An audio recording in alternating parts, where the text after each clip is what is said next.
Viral. Video kakek di Probolinggo pakai uang hasil mengemis untuk sawer biduan dangdut. Satpol PP turun tangan. Viral sebuah video seorang pengemis sekaligus pengamen yang biasa mangkal di lampu merah Kota Kraksaan, Kabupaten Probolinggo, Jawa Timur menghambur-hamburkan uangnya dengan menyawer biduan penyanyi dangdut.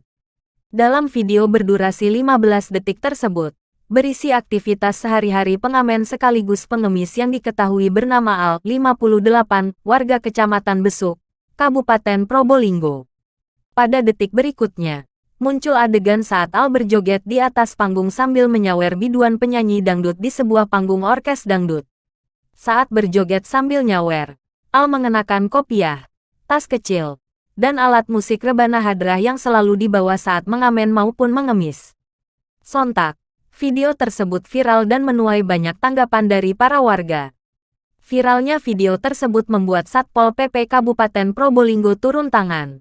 Pada Selasa tanggal 2 Agustus tahun 2022, petugas Satpol PP membawa Al dari tempat mangkalnya di Traffic Light Kraksaan saat tengah mengamen ke kantor dinas Satpol PP di Kraksaan. Menurut Satpol PP ahli muda, Budi Utomo, Al dikenal bandel karena sering diamankan dan dibina oleh petugas usai dirazia, namun terus-terusan kembali menjalankan aksinya.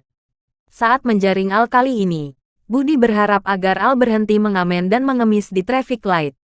Apalagi diketahui uang hasilnya mengamen dan mengemis ternyata dihambur-hamburkan dengan diberikan kepada penyanyi dangdut.